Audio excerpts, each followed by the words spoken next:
የትግራይ ህዝብ አስከፊው ጦርነት ገና አላገገመም። በአመራሮች ክፍፍልና ስልጣን ምክንያት ዳግም ውጥረት ውስጥ መግባቱ እጅግ በጣም የሚያሳዝን ነው። ላለፈው በደልና ለደረሰው ጥፋት መቼ ፍትህ ተሰጠ? መቼ ተጠያቂነት ተረጋገጠ? መቼ የተጎዳ ተካሰ?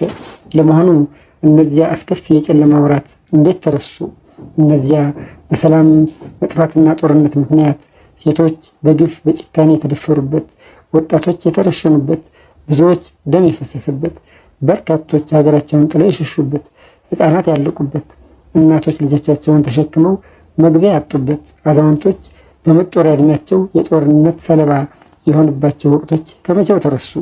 ሰላም ሰፈነ ተብሎ ፍትህና ማገገም ሲጠበቅ ዳግም እንዲህ ያለው ውጥረት ውስጥ መግባቱ እጅግ የሚያሳዝን ነው። የሃይማኖት አባቶች፣ የሀገር ሽማግሌዎች ሁሉ ባካችሁ አሁንም ልዩነት በፈጠረባቸው ወገኖች አመራሮች መካከል ሰላም ይወርድ ዘንድ የከፋ እልቂት እንዳይመጣ ጥረታችሁን ቀጥሉ።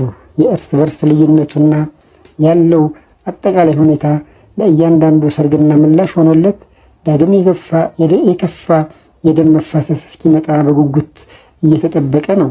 ለግላቸው የፖለቲካ ትርፍ የህዝብን ደም መፋሰስ የሚጠብቁ ብዙዎች አሰፍስፈው እየጠበቁ ነው። ይህ የሰላም መደፍረስና ህዝብን ጭንቀት ላይ የሚጥል ሁኔታ ሊቆም ይገባል። እልህ መጋባት ውጤቱ ደም መፋሰስ ብቻ ነው። የእርስ በርስ መለያየት አንድም ቀን ማደር አይገባም። የትግራይ ህዝብም ዳግም ሊሰቃይ አይገባም። ለህዝብ ስትሉ ችግሮቻቸውን በጠረጴዛ ዙሪያ ፍቱ። በእግዚአብሔር ስም በአላህ ስም እንማጸናለን። የትግራይ ፋሚሊ ሪጅን